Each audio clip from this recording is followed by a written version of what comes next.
"Just sign it," my dad said. Then I read the document, and couldn't stop laughing. The first thing my father said wasn't, "How have you been?" It wasn't, "It's good to see you." It wasn't even my name. He slid a thick manila envelope across the polished mahogany table, leaned back in the leather chair like he already owned the ending to the conversation, and said, "Just sign it." The words echoed through the conference room of the law office like a judge's final sentence. My younger brother Ethan smirked from the seat beside him. My stepmother, Vanessa, folded her hands neatly over a designer purse that probably cost more than most Americans earned in a month.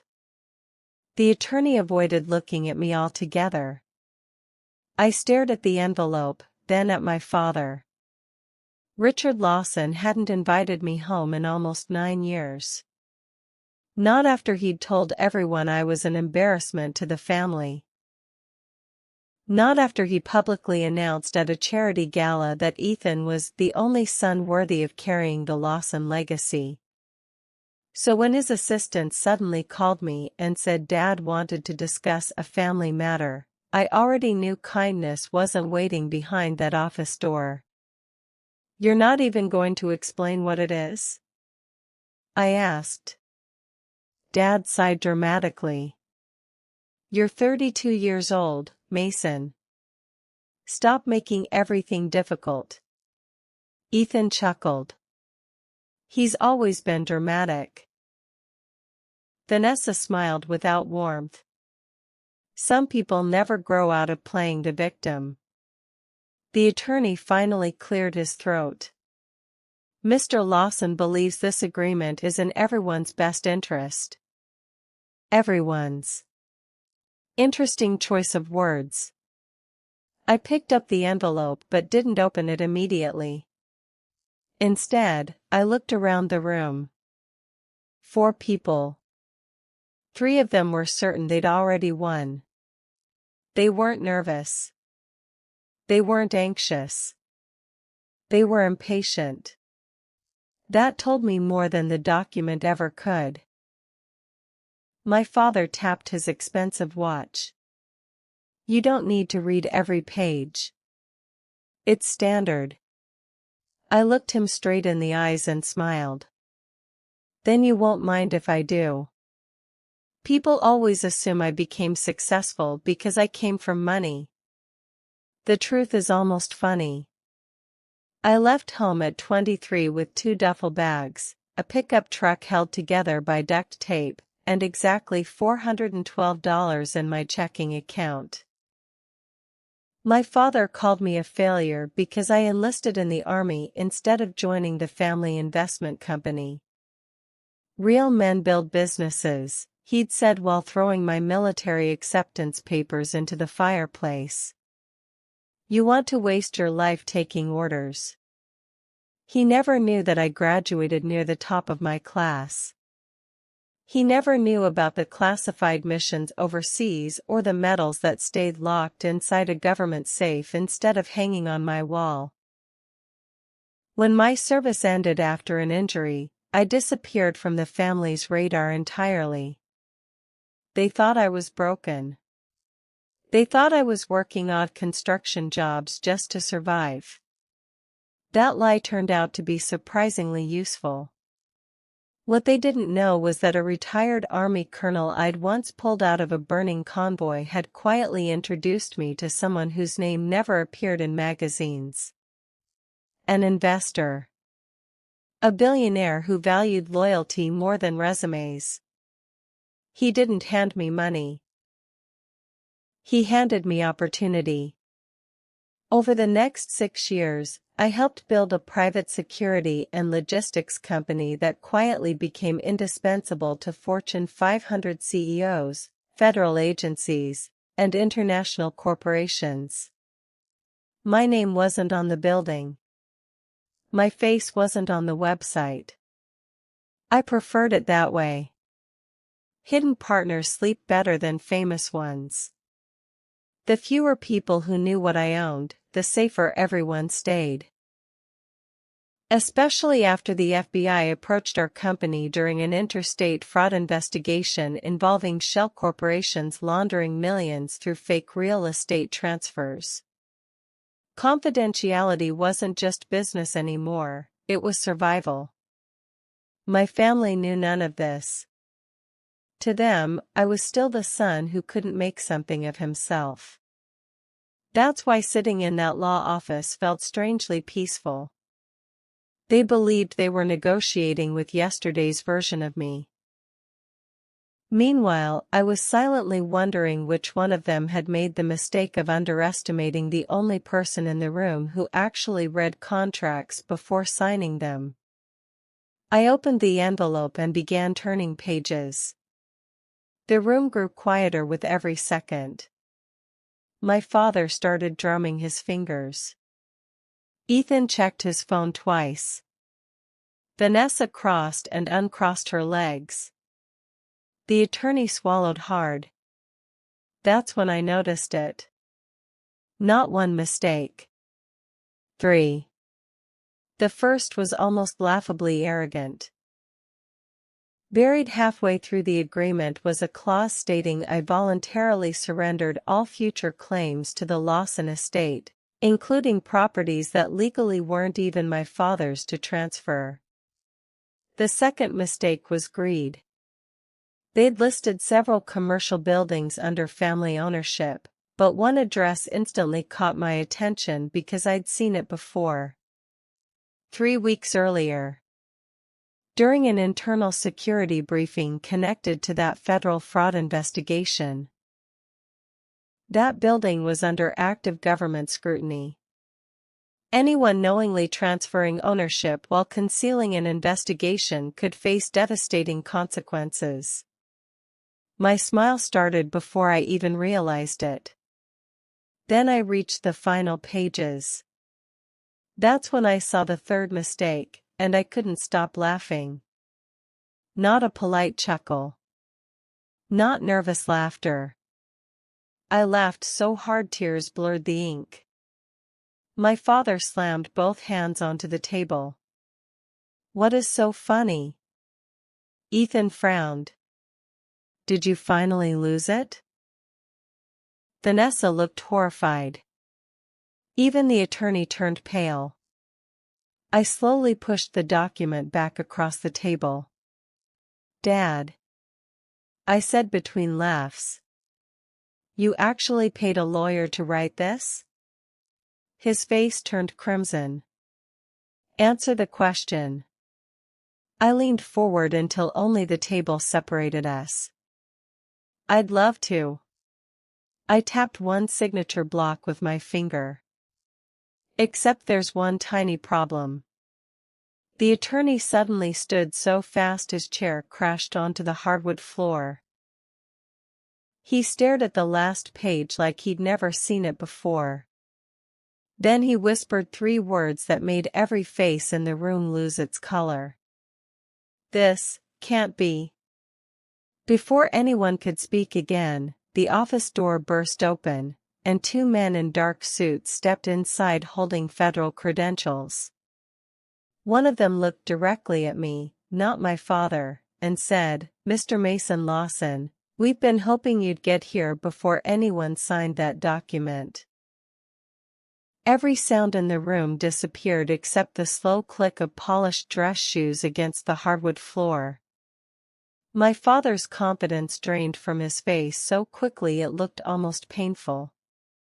Ethan straightened in his chair, trying to act calm, while Vanessa instinctively reached for her purse as if money could solve whatever was about to happen. The 2 federal agents walked past all 3 of them without a single glance and stopped beside me. The taller one gave a respectful nod. "Mr. Lawson, thank you for waiting." Waiting? My father looked from them to me so many times he seemed unable to decide which reality he hated more. "Hold on," he barked. "Why are you talking to him?" "This is my attorney's office." The older agent finally turned toward him. Sir, we're aware of whose office this is. His voice was calm enough to make the room even colder. The question is whether you understand whose investigation you're standing in. The attorney's hands began trembling. Investigation? He whispered. The younger agent carefully placed a thick evidence folder on the conference table. Federal financial fraud. Wire fraud. Conspiracy. Concealment of assets. Potential obstruction. Each charge landed like a hammer. Ethan tried to laugh it off. You've got the wrong people. The agent didn't even acknowledge him. Instead, he looked at me. Mr. Lawson, the package you provided last week allowed us to connect 3 shell companies that everyone else believed were unrelated. Your analysis saved months of investigative work. My father's mouth slowly opened. He provided what? Nobody answered him immediately. Instead, the younger agent slid several photographs across the table. Commercial buildings. Warehouses. Offshore bank records. Property transfer requests. Every image connected to addresses listed inside the document my father had demanded I sign. My laughter suddenly made perfect sense to everyone except him. I pointed to one highlighted paragraph. Dad, this agreement says you're transferring Building 47 to Ethan today. He nodded impatiently. So? I looked at the agents. Would one of you mind explaining why that's impossible? The older agent folded his hands behind his back. Because Building 47 has been under a federal asset preservation order for 17 days. Silence. Absolute silence. Even the air conditioner seemed to stop humming. The attorney snatched the contract, flipped through the pages, and his face turned ghost white. Nobody told me. He muttered. My father exploded. What are you talking about? That's my property. The agent's eyes never moved. Actually, whether it's your property is one of the questions we're currently investigating. Ethan suddenly shoved his chair back. Dad, you said everything was clean. Vanessa shot him a horrified look. Too late. Everyone in the room heard it. The older agent quietly wrote something in a small notebook while Ethan realized exactly what he'd admitted.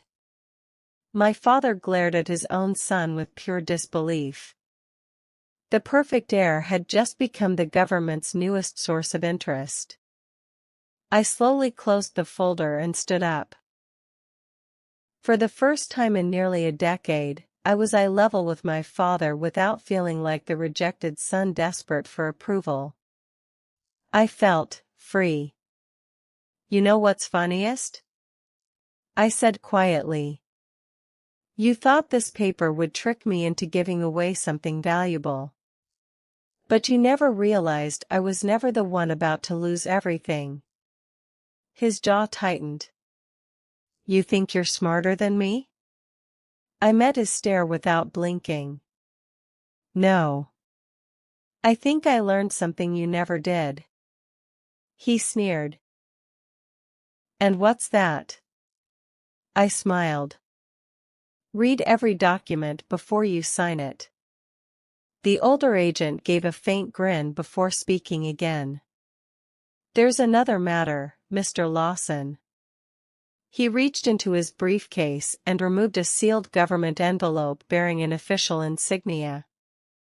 This was authorized to be delivered only after your identity was confirmed. I accepted it carefully. My father watched every movement with growing confusion. Identity, he repeated. What identity? I broke the seal, unfolded the single page inside, and read it silently. My heartbeat slowed instead of quickening. I had wondered for years if this day would ever come. When I looked back up, the younger agent spoke the sentence that turned the entire room upside down. "Congratulations, Mr. Lawson.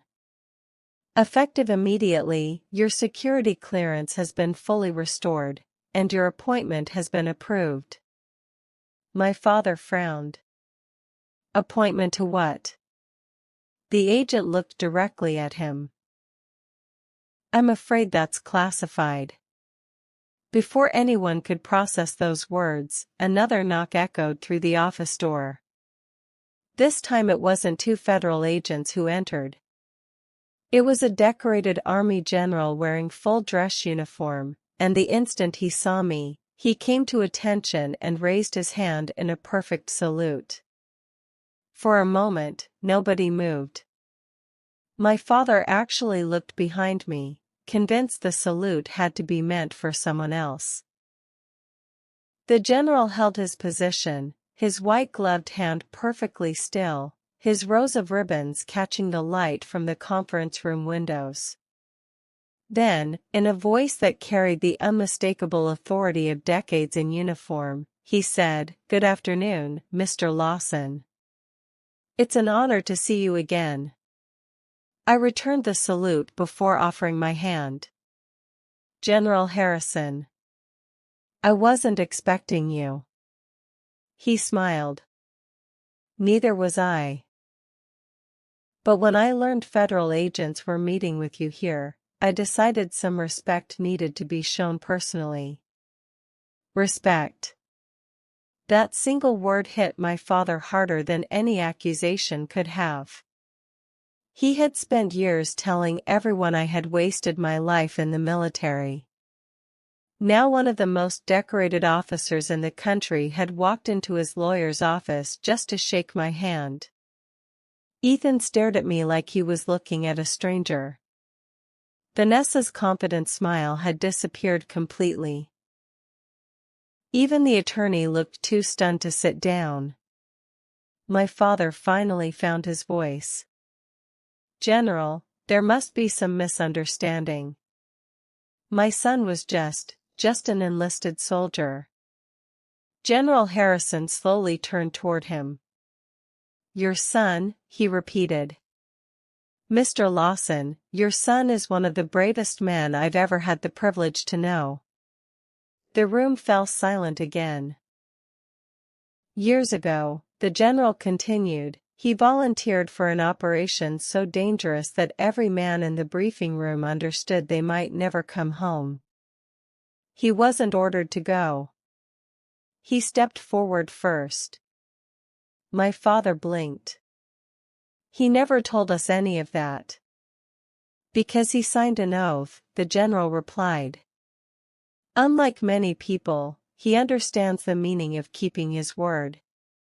The general reached into a leather portfolio and carefully placed a framed photograph on the conference table. It showed 6 soldiers standing in front of a helicopter at sunset. 5 were smiling. One space had been marked with a small black ribbon. My eyes immediately found the faces I'd never forgotten. "Those men," the general said quietly, "are alive because of Mason." My chest tightened. I hadn't seen that picture in years. The convoy was ambushed less than 10 minutes after this photo was taken. Mason stayed behind while everyone else evacuated. He carried 2 wounded soldiers out himself, then returned for a third after the vehicle exploded. Ethan swallowed hard. "That's impossible." The general shook his head. "No. Impossible is surviving what happened afterward." He looked directly at me. He spent months recovering and refused every public recognition because he believed heroes were the men who didn't make it home. The room became painfully still. My father slowly lowered himself into his chair, his face drained of color. For the first time in my life, I saw uncertainty replace arrogance in his eyes. He remembered every insult he'd ever thrown at me. Every family dinner where he called me weak. Every birthday he forgot. Every speech where he praised Ethan while pretending I didn't exist. The weight of those memories settled over him like concrete. Why? He whispered, almost to himself. Why didn't you tell us? I looked at him calmly. Would you have listened? He opened his mouth, then closed it again. There wasn't an answer in the world that could erase 9 years of silence.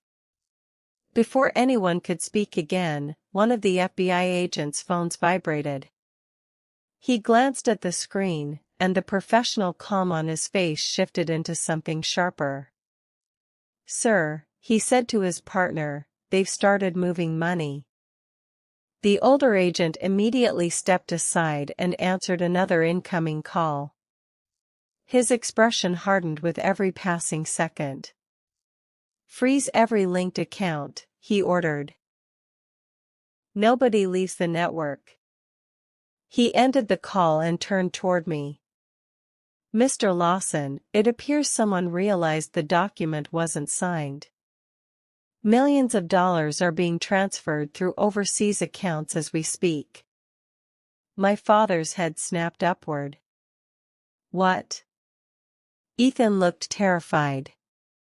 Vanessa's hands began shaking uncontrollably. The older agent didn't even look at them. He looked at me. "We need your authorization to activate the contingency plan you helped design." My father stared at me in complete disbelief. "You helped design what?"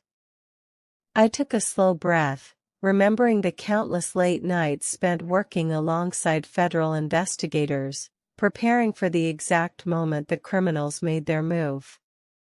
I looked at the agents and gave a single nod. "Do it." The older agent immediately spoke into his radio. "Operation Iron Verdict is now active." Less than 3 seconds later, every cell phone in the conference room vibrated at exactly the same time. Ethan glanced at his screen, and the color vanished from his face. He looked up at my father with tears beginning to form in his eyes. "Dad," he whispered. "They're not just freezing the accounts." He turned the phone around with trembling hands. "They're coming here." No one breathed. The only sound inside the conference room was the low vibration of phones continuing to buzz across the polished table like tiny countdown timers. My father grabbed Ethan's phone with shaking hands.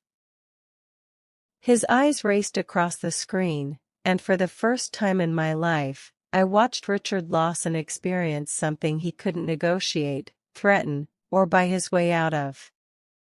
"Federal search warrant executed" flashed across the notification. Beneath it were the addresses of Lawson Capital's headquarters, 3 regional offices, 2 warehouses, and his private estate. "This has to be a mistake," he muttered. "There has to be." The older FBI agent calmly shook his head. "No, sir.